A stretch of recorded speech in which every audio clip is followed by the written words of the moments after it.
All right, it is 6:32. I now call the Champaign County Environment and Land Use Committee meeting to order. Mary, would you please call the roll? Settles, Present.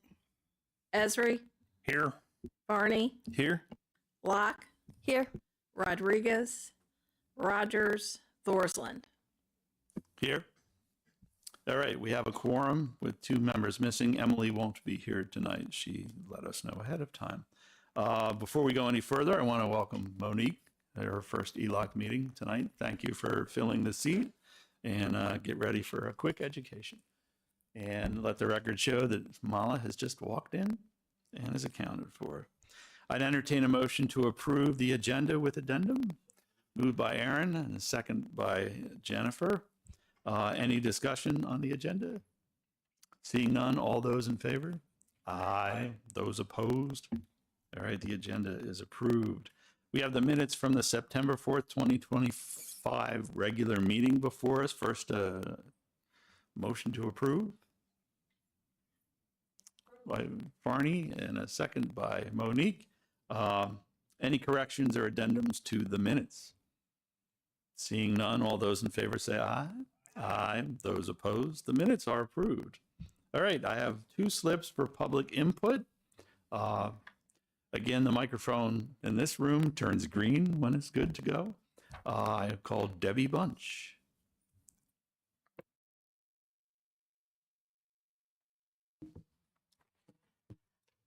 I reside at 405 South Briarfield Court in Mahomet with my husband, Dan. I know we were told that we did not have to come to this meeting tonight, but in light of the upcoming community meeting that Summit Ridge Energy is hosting Wednesday, October 15th in Mahomet, I decided to attend tonight.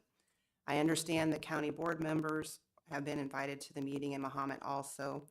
I also realize you have a committee of whole meeting the night before.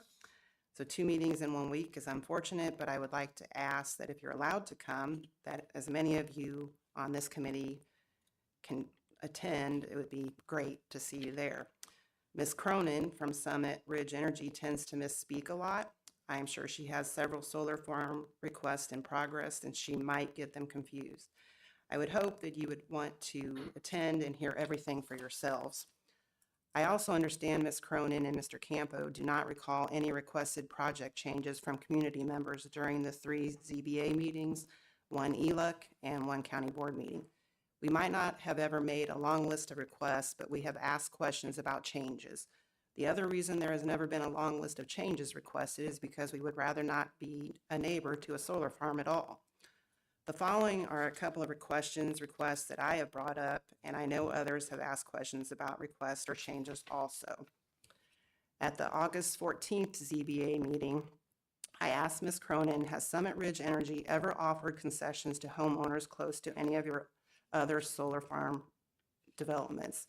And I'm pretty sure, since we never see the ZBA minutes or they're not up to date, I'm pretty sure the answer was no from Ms. Cronin, so I did not ask my next question, which was, can you give examples of what has been offered in the past? At the May ZBA meeting, I brought up that in the February packet, it indicated a chain link fence. In the May packet, it indicates a wood fence. And I asked, would your company consider a white PVC vinyl fence so it would last the possible 40 years? And I asked because in the long-term comparison, vinyl PVC fence panels are generally considered better than wood fence panels due to their durability, lower maintenance requirements, and longer lifespan. While wood offers cost effectiveness, it requires more maintenance and is more prone to damage. And I personally did not bring up this last item myself, but I have read it in a draft of the February ZBA minutes. I was at the meeting, so I also heard it in person. Alan Singleton of 2086C County Road 125 East, which is the Spring Lake Road in Mahomet, he asked about a road being constructed near the railroad. Ms. Cronin said a temporary road has been proposed and it would be 16 feet wide, which I know that's now been changed to 20. Ms. Cronin continued that the road isn't finalized and they've been conversing with the road commissioner. Mr. Singleton said he wanted to know if the road would be adapted to a bike or a walking path or if it would be closed off. Ms. Cronin said the landowners of Greater Heritage Farms would own the road and no conversations have been made about converting the road.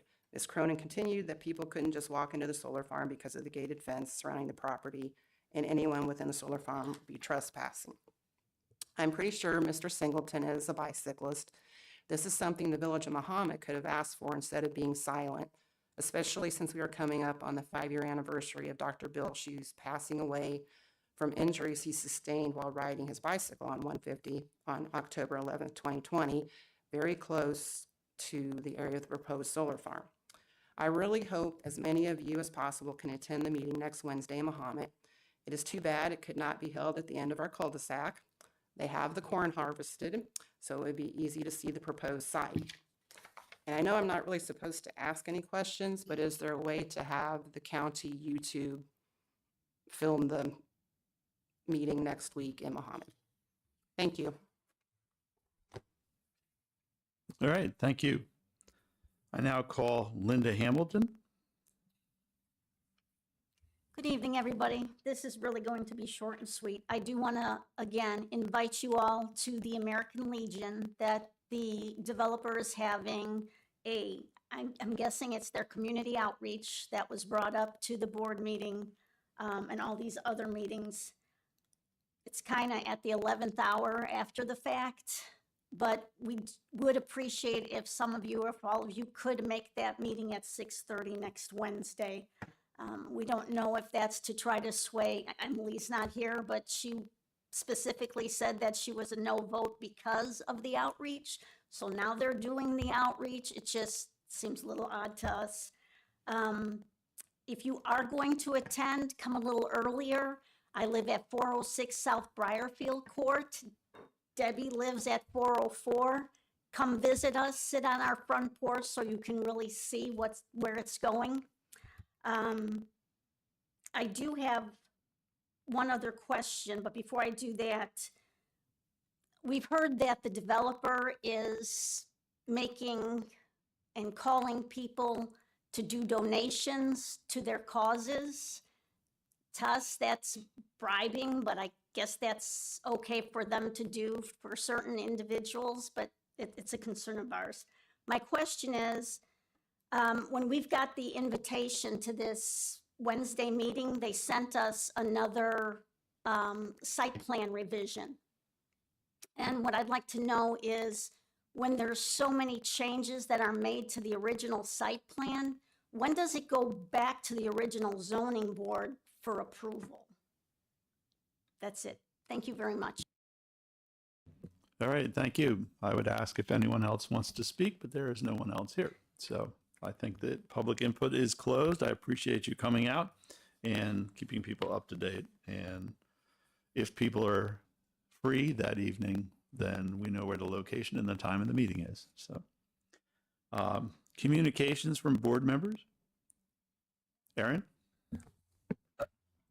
In response to your question, Ms. Bunch, the county doesn't have any resources that I know of to go out and film any meetings outside. I don't think we probably even have a camera or anything like that that would be up to the task. I mean, I know I know why you'd like to see it, and it ultimately would be kind of nice if we did, but I don't believe we have anything like that. So just to answer that real quick, thanks. Yeah, and since we're in that mode of sort of responding, Linda could talk with Mr. Hall about the vicissitudes of site plans and at what point is it a whole new site plan. So I'm sure John would happily entertain that question during, I'll save you here, regular business hours. Your call is important to us. So yeah, or John says you could talk to him after the meeting. So thank you both again for coming. Any other communications? Seeing none, again, welcome to Monique, and let's dive right in. We have the next item is new business. This is information only. It's an email from Ted Harkey. Everyone's had time to read it. I don't know that unless anyone wants to discuss what's in the email, we can move on to the next item unless there's a discussion item there. Going once, twice? All right, that has been taken care of.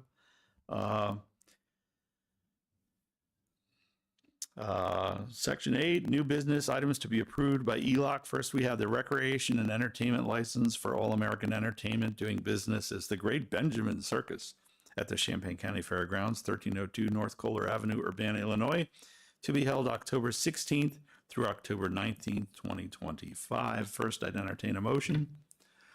John and Jennifer, first and a second. Thank you very much. Discussion. John, anything to add besides this is a very complete package? No, I gave a heads up to the relevant fire protection district, which is Eastern Prairie, in case they would have any concerns. We don't normally circulate R&E licenses to fire protection districts. Haven't heard anything from them. I know they got the information, so have to assume they have no concerns.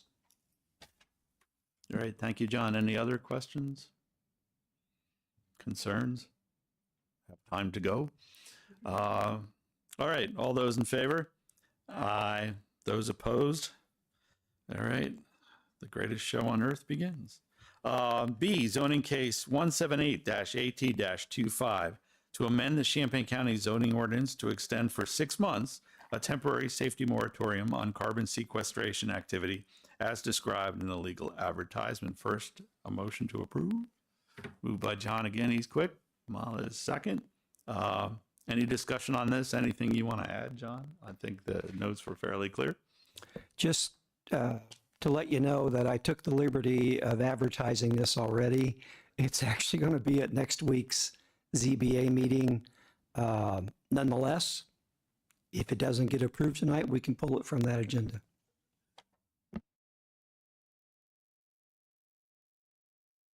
And for those watching at home, because there was questions, I don't know if anyone else got asked by the News Gazette why we're voting on this.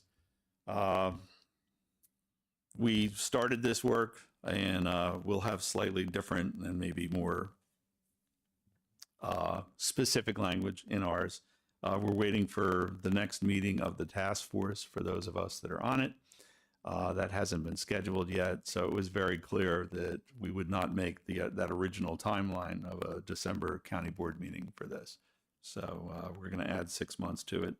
And that isn't necessarily 100% of a surprise, I would say. I mean, we were hoping we would make it, but that we didn't. Not saying there's anything, the task force isn't doing their job at all. It's just, it was somewhat rushed, somewhat to begin with, I would say. I never thought it would be done within the 12 months, but the committee, the task force has done a lot of work, but given the nature of the task force, getting a quorum together has just been extremely difficult.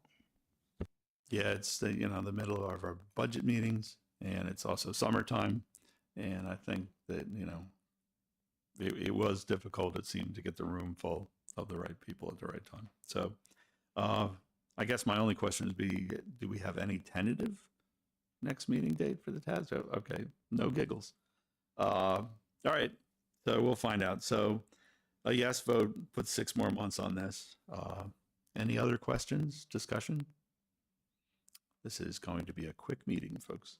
All those in favor? Aye. Those opposed? All right, motion passes. That is just us. New business items to be recommended to the county board. Part 9, zoning case 130-AT24 on remand. Amend the Champaign County zoning ordinance to add battery energy storage systems as a new principal use under the category industrial uses, electric power generating facilities, and indicate that a battery energy storage system may be authorized by a special use permit in the Ag 1 agriculture, Ag 2 agriculture, B1 rural trade, B4 general business, I1 light industry, and I2 heavy industry zoning districts.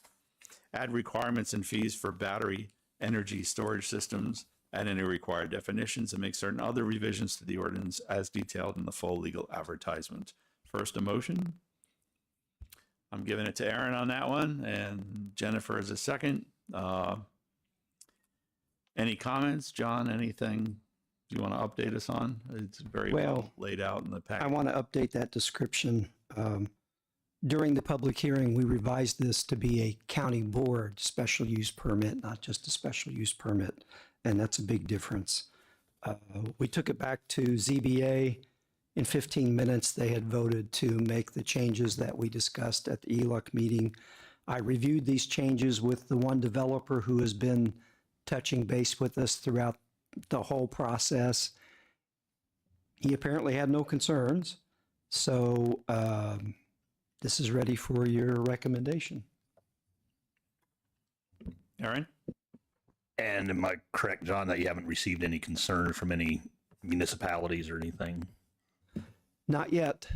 Although I would note that at least one of the municipalities has lost, well, their planner who commented most on county zoning cases went to Bloomington, and as far as I know, he hasn't been replaced, so I think they're a little understaffed right now. Be that as it may, it's what it is. Any other comments? John, you got your finger on the button. I was just going to ask, have we ever heard anything from any of our fire districts about these situations? Just, I was talking with one of our fire chiefs the other day, just about kind of big picture things. And I was just curious if you hear anything about, I would imagine it takes some kind of a different way of fighting a fire should something like this happens with a battery storage system. Yeah, and in general, as far as I understand it, they don't even fight it. They're just there to ensure safety for surrounding land uses and that it doesn't spread. During the text amendment, we sent a copy to the Illinois Fire Institute. I'm sure I don't have that name correct, but the people at the U of I, we asked them for comments. We got nothing. We sent it to some of the more respected fire protection district chiefs. We got nothing. It is based completely on the NFPA 855, which is the gold standard. During the solar farm that was recently approved with battery storage, that fire protection district seemed to be happy with our standards. And so that's the one fire protection district, Sydney. And that's, Sydney is, you know, the chief serves both Sydney and Homer, or South Homer. He was completely satisfied with what our ordinance would require. So It's actually his chairman of the board of trustees that I was talking with. And so, yeah, I mean, I got the impression that they have a plan. I was just curious if we had anybody else make comments. And I checked today to see if the new NFPA 855 was available. It's not yet available. So we'll buy it as soon as it's available and let you know if we need to make changes. Yeah, I anticipate there might be some small ones. I've started to read a lot about this, I guess, when we first started to talk about this. And the current ordinance that we have is actually pretty robust for this kind of stuff.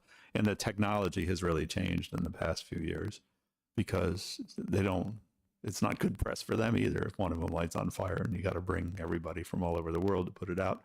So there's a lot of technology now to not let it get to that situation. So, which is good. So, but it's good to hear that there hasn't been any negative comment from the fire departments.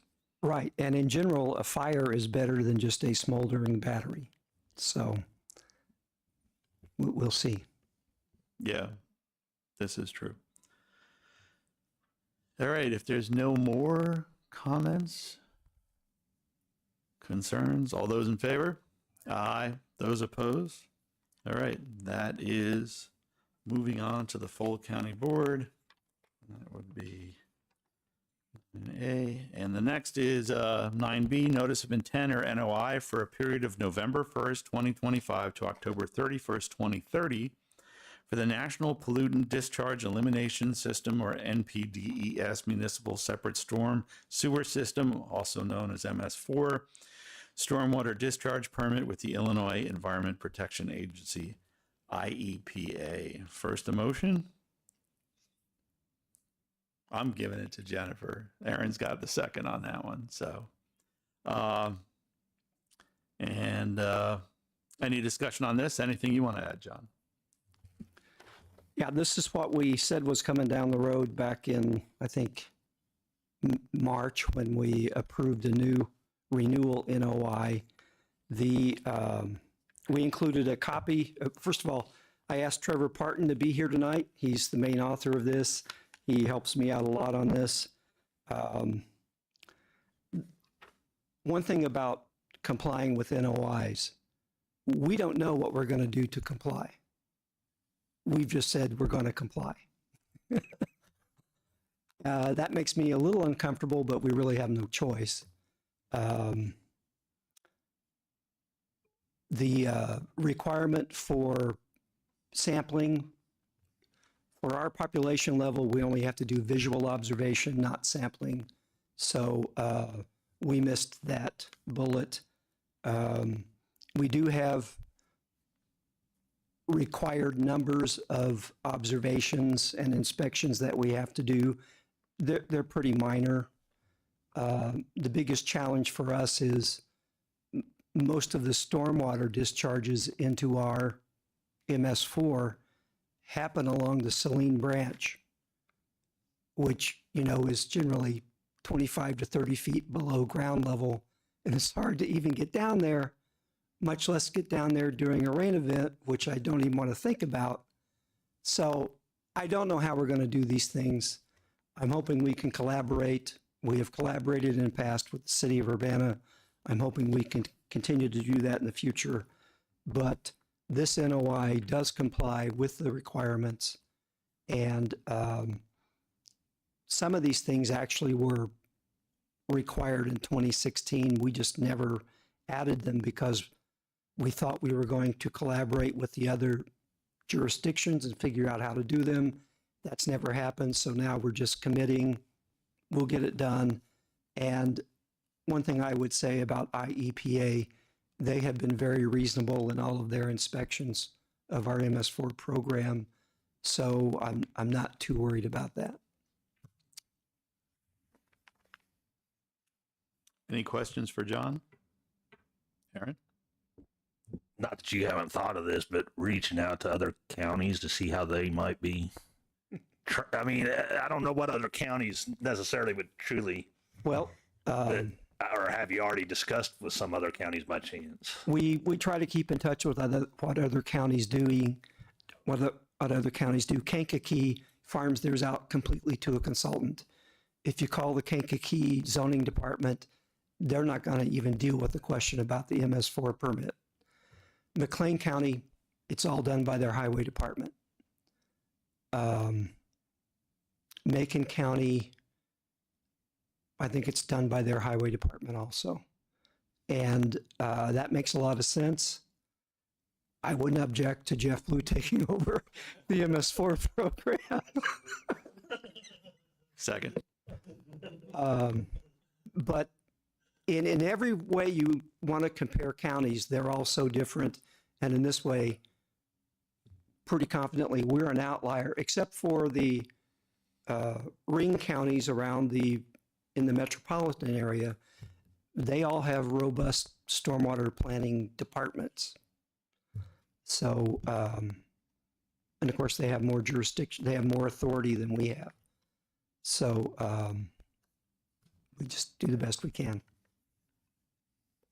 And because Trevor's here and is the author of most of this, is there anything you want to add, Trevor, or any questions for Trevor, since Trevor's been digging into this the most?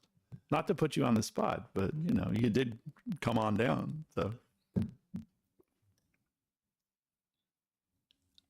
For the record, I am not familiar with Robert's Rules of Order, so forgive me if I overstep those, but I have no additional comments. okay, well, it keeps you completely safe. So, but thank you for all the work on it. So I'm sure John appreciates it more than anyone else in the room. So, all right. Any other comments or questions? John? Yeah, I can think of one other board member that's probably going to have questions about this, and I'm going to send him a message and tell him to ask you and Trevor before our meeting his questions, because I'm sure they're going to be very technical and you don't need to do that on the spot during our meeting. So I will send him a message tonight and say, read your packet and send your questions early. Thank you.